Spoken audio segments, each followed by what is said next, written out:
기도함으로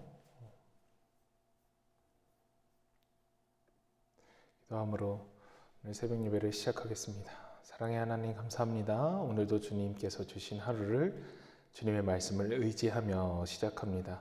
주님, 우리를 통해서 주님의 계획을 알려주시고 또한 그것을 기쁘게 깨달아 아는 우리가 되게 허락하여 주시옵소서. 오늘의 삶이 주님께 기쁨이 되고 우리에게도 기쁨이 되는 삶이기를 간절히 소망합니다. 주님, 우리에게 말씀하여 주시옵소서. 언제나 우리를 사랑해 주시는 예수님의 이름으로 기도합니다. 아멘. 우리 찬송가 490장 함께 찬양하겠습니다. 찬송가 490장입니다.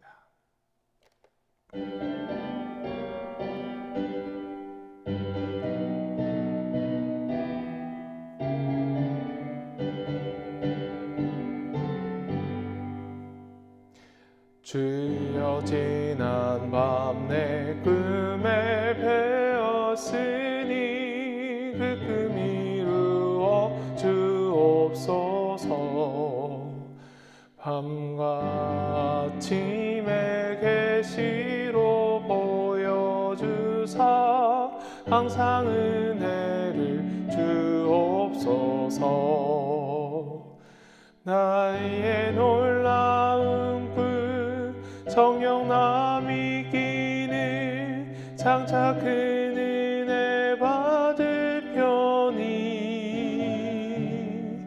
나의 놀라운 성령 이루어져 주님 얼굴을 배우리라. 마음 괴롭고 아파서 낙심될 때 내게 소망을 주셨으며 내가 영광의 주님을 바라보니 앞길 환하게 보이도다.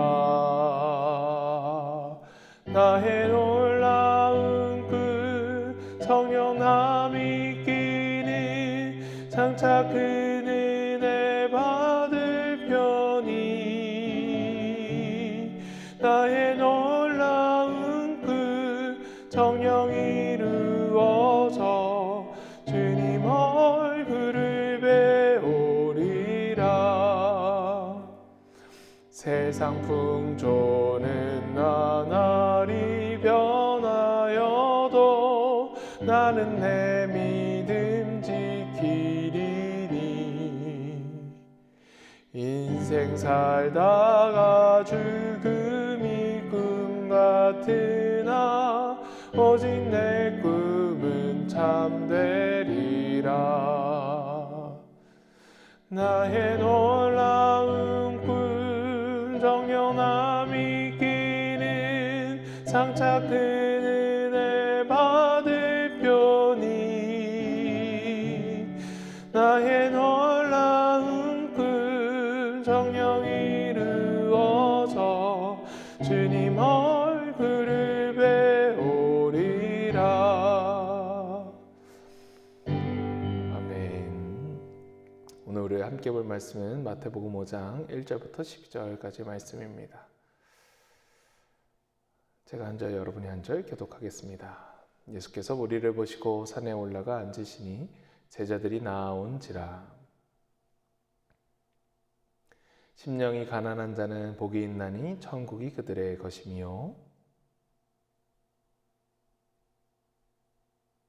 온유한 자는 복이 있나니 그들이 땅을 기업으로 받을 것이며 긍휼히 여기는 자는 복이 있나니 그들이 긍휼히 여김을 받을 것이며 화평하게 하는 자는 복이 있나니 그들이 하나님의 아들이라 일컬음을 받을 것이며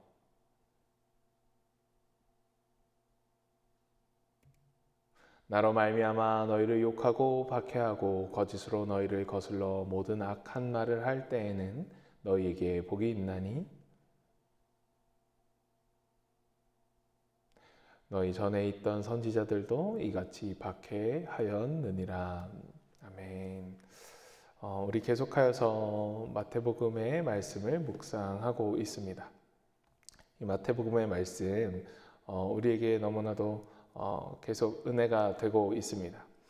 오늘 우리가 본 부분은 마태복음에서 첫 번째로 예수님께서 하시는 설교였습니다. 그 설교의 말씀을 예수님께서 선포하실 때 산으로 올라가십니다. 마태복음은 예수님을 왕으로서, 이 땅에 오신 왕으로서 예수님을 잘 표현하고 있습니다. 그것을 강조하는 성경이 마태복음이죠. 산에 올라가셔서 그곳에 모인 무리들과 제자들을 내려다 보시면서 설교하시는 모습이 왕 대신 왕으로서의 모습으로 묘사되고 있습니다. 그렇게 예수님이 설교하실 때 많은 무리들이 있고 제자들이 나왔다고 합니다. 어제 우리가 살펴보았던 마태복음 4장을 보면, 4장 마지막 부분을 보면 예수님께서 천국을 선포하시고 그 다음에 병자들도 고치시고 귀신도 내쫓으시고 또 힘든 이들의 친구가 되어주시는 모습을 짧게 요약해서 기록하고 있습니다. 그랬을 때 많은 무리들이 예수님을 따른다, 많은 사람들이 예수님께 나아왔다라는 기록이 되어 있죠. 그처럼 많은 자들이 이제 예수님을 알게 되었습니다. 그래서 온 유대와 사방에서 예수님을 만나러 보고 싶어서 오는 이들이 많아졌죠. 그때 예수님께서 그 무리들을 보시고 산으로 올라가신 것입니다. 그래야 그들을 다 보실 수 있기 때문이고 예수님의 말씀이 전파될 수 있기 때문이죠. 그렇게 예수님께서는 그들에게 처음으로 어떤 기록된 설교가 바로 마태복음에서는 산상수훈, 산상설교라고 하는 것입니다. 이 산상설교의 말씀은 우리가 계속하여서 묵상하게 될 터인데 그것을 묵상하면서 조금 더 우리에게 깊은 깨달음이 있기를 간절히 소망합니다. 첫 번째 이 설교 중, 산상설교 중 첫 번째가 바로 팔복에 관한 설교입니다. 팔복 우리가 너무 잘 알고 있죠. 심령이 가난한 자는 복이 있나니, 애통하는 자는 복이 있나니, 온유한 자는 복이 있나니, 의에 줄이고 목마른 자는 복이 있나니, 긍휼히 여기는 자는 복이 있나니, 마음이 청결한 자는 복이 있나니, 화평하게 하는 자는 복이 있나니, 의를 위하여 박해를 받는 자는 복이 있나니. 여러분은 어떻게 이 팔복을 알고 계십니까? 복이 있다고 했으니 너무 우리에게 기쁨이 되는 장면, 또 예수님의 설교가 아닐까 이런 생각을 합니다. 이 팔복은 많은 학자들이 이렇게 나눕니다. 전반부 네 가지의 복은 하나님과 믿는 자의 관계 안에서 나오는 복, 또 하반부 네 가지의 복은 우리 믿는 자들이 세상 또는 우리 사람들과의 사이에서 형성되는 복으로 해석하곤 합니다. 먼저 우리는 이 당시의 배경을 이해할 필요가 있습니다. 예수님 당시의 삶은 로마로 인해서 지배를 받고 있었던 사람들이었죠. 그렇기 때문에 그들에게는 여러 가지 어려움이 있었습니다. 로마로부터 받는 그 피지배 계층, 그러니까 지배 계층으로 받는 피지배자들의 서름, 어려움, 우리 이거 잘 이해하고 있죠. 그리고 또 그때 당시의 사람들의 어려움은 그 종교 지도자들 혹은 서기관들, 제사장들, 그리고 열심으로 유대인들, 열심으로 율법을 믿는 그 율법주의자들 말입니다. 그들이 주는 압박감, 박해들도 있었습니다. 그렇기 때문에 이 평범한 사람들은 두 가지의 고충을 겪고 있는 어려운 이들이었습니다. 그들에게 갈급함이 있었어요. 그렇기 때문에 예수님께 이렇게 나아올 수밖에 없었던 것이죠. 그들은 그 예언되었다는 메시아가 빨리 왔으면 좋겠다라고 생각하는 사람들이었습니다.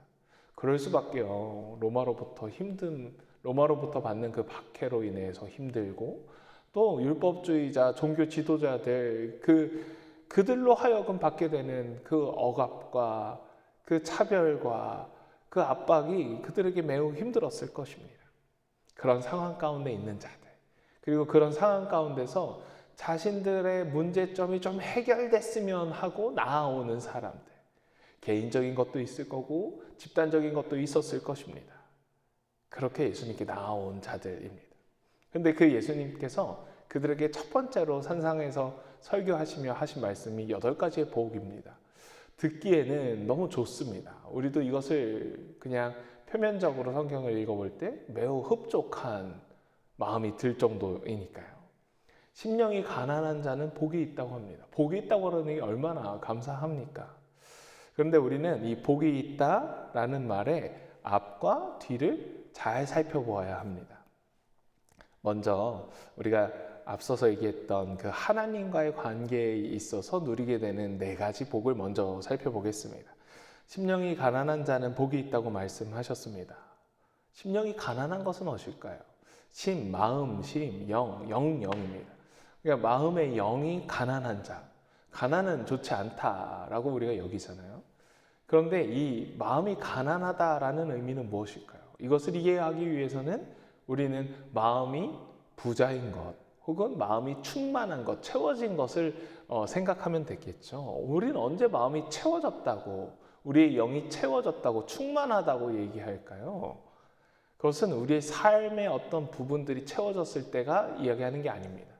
우리의 물질적인 것들이 채워졌을 때 이런 말을 고백하지 않습니다. 우리가 은혜 충만했을 때, 하나님께 받은 사랑이 넘쳐난다고 느낄 때 우리는 충만하다, 넘친다라고 얘기하죠. 그러면 거꾸로 내 영이 가난합니다 라고 하는 사람들은 어떤 사람들일까요? 바로 이 하나님의 은혜를 사모하는 자들이 아닐까요? 그러니까 갈급한 거죠. 가난한 것은 아직 내가 채워지지 못한 것이, 나의 이 영이 채워지지 못함을 느끼는 자들, 즉 하나님의 은혜를 계속 간구하고 있는 이들 말입니다. 그들에게 복이 있다고. 왜냐하면 그들이 사모하니까요. 그 사모하는 자들에게 천국이, 하나님의 통치가, 천국이 그들의 소유가 된다고 예수님께서 말씀하십니다. 두 번째로 애통하는 자입니다. 무엇을 보고 애통하는 것인가? 이제 하나님을 향한 것인데 이 애통이 애끓는 고통의 마음이잖아요. 그 고통의 마음이 어디를 향하고 있을까? 하나님과의 관계에 있어서 이 세상을 향하여 있겠죠. 하나님의 나라가 속히 이루어졌으면 좋겠는데 그러지 못해서 내가 아주 고통스럽게 애끓습니다. 이러한 마음을 갖고 있는 자에게 복이 있다고 말씀하십니다. 그런 자들 하늘의 위로가 있을 것이다. 그 위로가 무엇일까요? 바로 하늘의 통치, 천국이 그들에게 보일 것이기 때문이죠. 온유한 자가 복이 있다고 합니다. 이 온유하다라는 것은 사실 겸손으로 해석되면 조금 더 맞을 텐데요. 겸손한 자 복이 있죠. 하나님과 우리 믿는 자들의 관계에서 이 겸손은 떼어놓을 수 없는 성품입니다. 우리 가지고 있어야죠. 당연히 겸손할 수밖에 없습니다. 하나님의 그 전지전능하심, 하나님의 능력 앞에서 우리는 정말 작은 자이니 말입니다. 그러니 우리는 온유한 자, 겸손한 자가 되어야 합니다. 그리고 그렇게 겸손함을 아는 자들에게 하나님께서 주시는 복이 있습니다. 그 땅을 기업으로 받는 것이죠. 이런 자들이야말로 땅을 기업으로 받아야 합니다. 겸손한 자, 하나님을 아는 자들. 왜냐하면 그들은 하나님을 향한 경외심, 겸손함이 있기 때문에 하나님께서 주신 그 물질적인 복을 하나님의 방식대로 사용하기를 즐겨합니다. 그대로 사용할 것입니다. 그렇기 때문에 그들에게 그것이 주어지는 것이죠.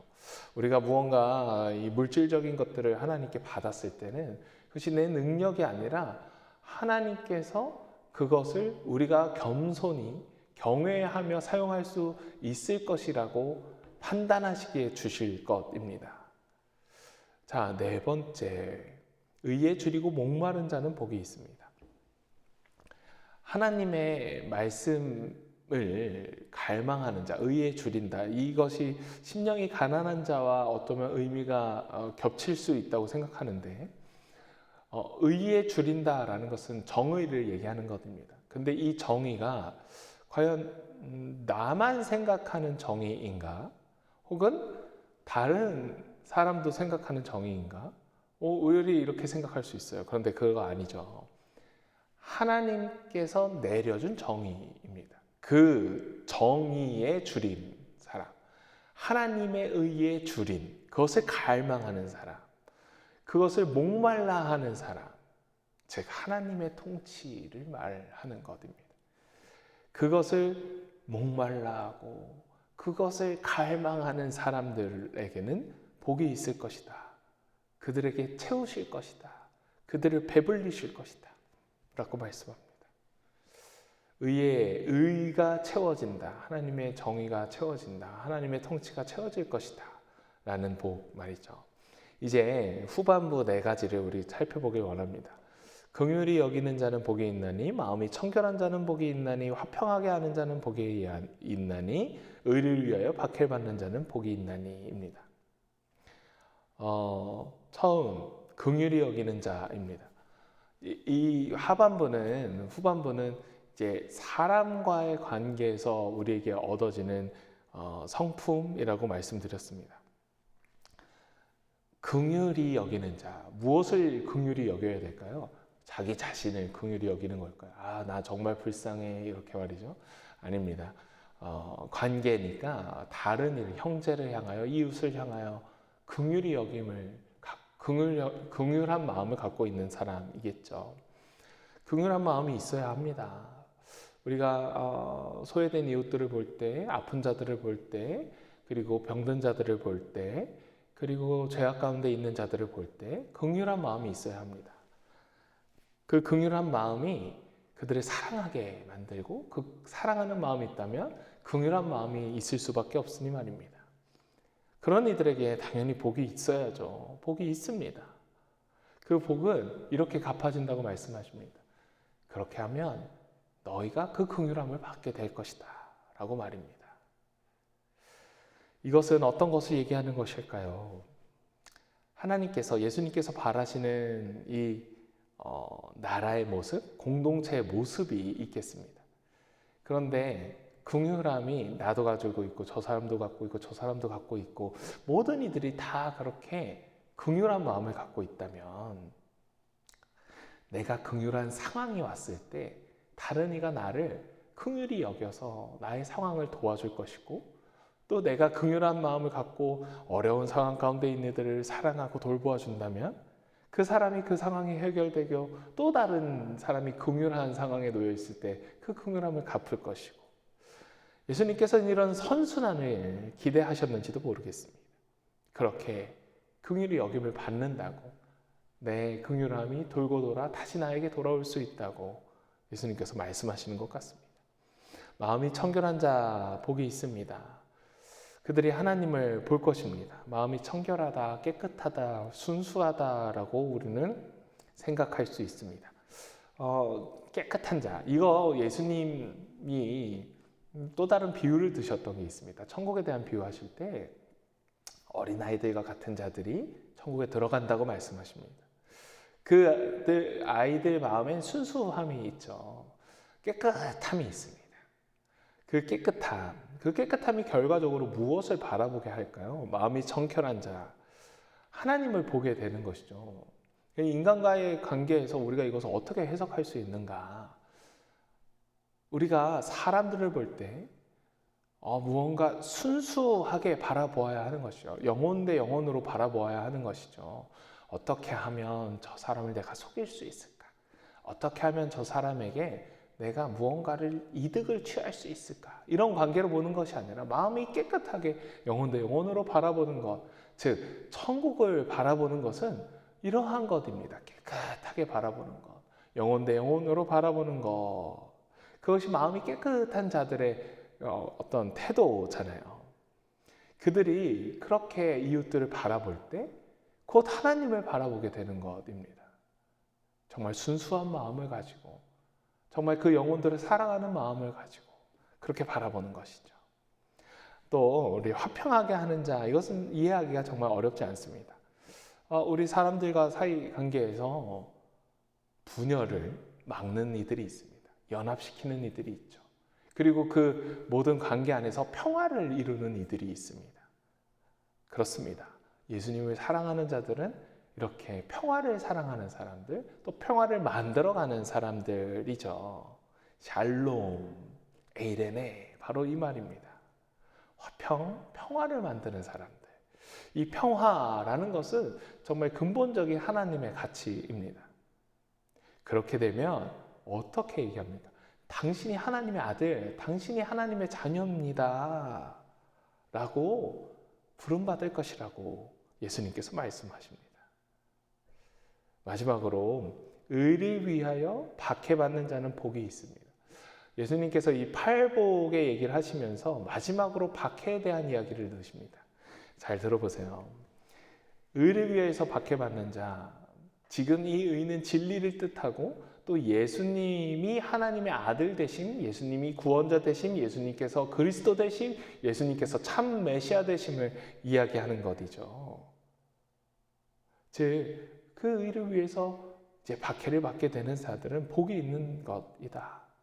그리고 그들은 천국을 누리는 자들이다. 라고 말씀하십니다. 어려운 얘기를 예수님께서 하십니다. 이게 복이다. 인간적인 마음으로 그 복은 안 받았으면 좋겠어요. 라고 얘기할 수도 있겠습니다. 그런데 우리가 필연적으로 예수 그리스도를 믿는다면 이 박해 받을 수밖에 없습니다. 11절 12절의 말씀도 보시죠. 나로 말미암아 너희를 욕하고 박해하고 거짓으로 너희를 거슬러서 모든 악한 말을 할 때 너희에게 복이 있다. 지금 앞서 얘기한 그 팔복과 이 더하여진 하나의 복, 너희에게 복이 있다라고 예수님이 얘기하십니다. 오케이, 저희가 이제 이해가 됩니다. 8가지의 복은 우리가 예수 그리스도를 믿는 신자로서, 믿는 자로서, 그리스도인으로서 살아가게 되면 우리에게 있어야 하는 태도, 정체성 같은 이야기입니다. 믿는 자는 이렇게 살아야 돼. 그런 자들, 그런 복을 누릴 거야. 그 복은 하늘에서 하나님께서 천국을 이 땅 가운데 주심으로 너희가 이제 받게 되는 복이야. 그리고 너희가 이제 누리게 될 그 천국의 가치, 하나님의 가치야. 라고 예수님께서 설명해 주셨습니다.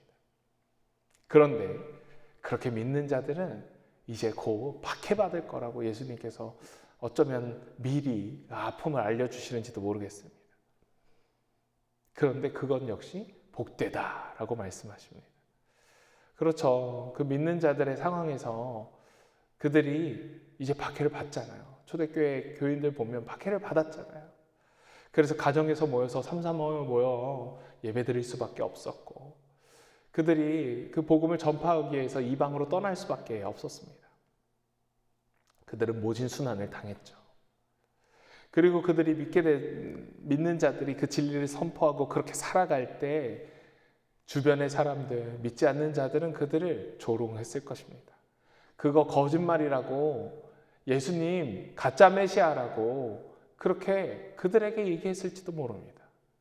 악한 말이죠. 그들이 믿고 있는 것을 자꾸 거스르려 했을 것입니다. 근데 그 현상을 예수님께서는 그냥 이렇게 말씀하십니다. 기뻐하고 즐거워하라 라고 말입니다. 왜냐하면 우리에게 복이 있을 것이니 말입니다. 하늘의 상이 너희에게 클 것이니 기뻐하고 즐거워하라고 말합니다. 하늘에서의 상, 우리가 이것을 기대하면서 또 살아가지 않습니까? 하늘나라에서 상, 어떤 상입니까? 어떤 사람들 이렇게 얘기하죠. 천국에 당신의 집이 지금 한 평수 더 늘어났다. 땅의 가치로 하늘의 가치를 모독하지 마십시오. 이 땅의 가치로 하늘의 가치를 가늠하지 마십시오. 그렇지 않습니다. 이것은 아무도 모르는, 우리도 어떻게 속단할 수 없는 상입니다. 그러나 확실한 것은 우리가 기뻐하고 즐거워하면 하늘에서 상이 있다라는 것이고, 그 상은 분명히 하나님께서 주시는 것이니 우리가 그것을 받아들었을 때 정말 만족하고 정말 우리에게 넘치는 것은 분명합니다. 그런데 그것이 그 어떤 것이라고 속단할 수는 없습니다. 그러나 적어도 이 땅의 가치로 헤아릴 수 있는 것은 아닐 것입니다. 그러니 우리는 단순히 하늘에서 내가 이것을 2배, 3배로 받을 거야 라는 이런 허황된 꿈, 요행을 바라는 마음은 접어두십시오. 그것과 다를 것입니다. 하늘의 가치, 우리가 상상할 수도 없는 것, 그러나 분명히 우리에게 기쁨이 되는 것을 하나님께서는 주실 것입니다. 예수님께서는 그것을 약속하십니다. 그리고 그 전에 있었던, 구약에 있던 선지자들도 너희와 같은 그 박해를 받았다고, 그러니 두려워하지 말라고, 기뻐하고 즐거워하라고, 그렇게 하늘의 가치를 따라 8가지의 복을 누리는 삶을 살라고, 그 삶은 예수 그리스도를 믿고 하나님을 자신의 참된 신으로 섬기며 살아가는 자들의 태도는 이러한 8가지의 태도로 드러나게 될 것이라고 예수님께서는 말씀하고 계십니다.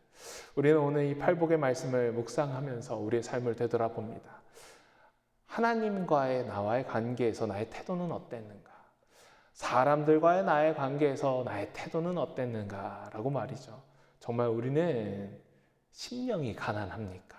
우리는 우리 안에 애통하는 마음이 있습니까? 우리 안에 겸손한 마음이 있습니까? 우리가 정말 하늘의 가치를, 하나님의 통치에 목말라 합니까? 우린 정말 이웃들을 보고 긍휼한 마음이 있습니까? 우리에게는 순수한 마음이 있나요? 우리는 모든 관계를 평화롭게 만들고자 하는 마음이 있나요? 그래서 이것들을 따르며 세상에서 조롱받더라도 기뻐하고 즐거워하는 그러한 마음이 있나요? 이것들을 점검하며 오늘 하루가 채워지기를 간절히 소망합니다. 그리고 이 복들을 정말 풍성하게 누리는 저와 여러분 되었으면 좋겠습니다. 기도하겠습니다. 사랑의 하나님, 감사합니다. 오늘도 주님께서 주신 귀한 하루를 시작하고 또 하루를 살아가며 주님의 말씀을 묵상합니다. 주님께서 채워주시는, 하나님께서 부어주시는 복들이 지금도 너무 넘쳐납니다.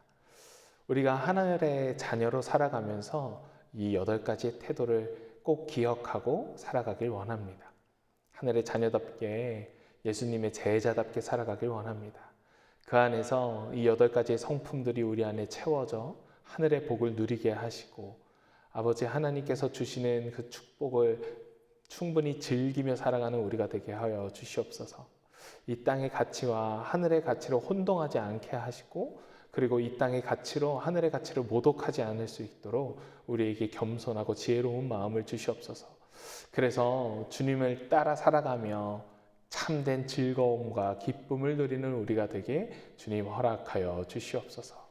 이제는 우리를 위해서 피 흘려 죽으신 예수 그리스도의 은혜와 하나님의 사랑과 성령님의 교제케 하심이 오늘도 주님을 따라 살아가기로 그 8가지의 복을 누리는 태도로 이 땅을 살아가기로 다짐하는 모든 성도님들 머리 위에 지금부터 영원토록 함께 하시기를 간절히 축원하옵나이다. 아멘.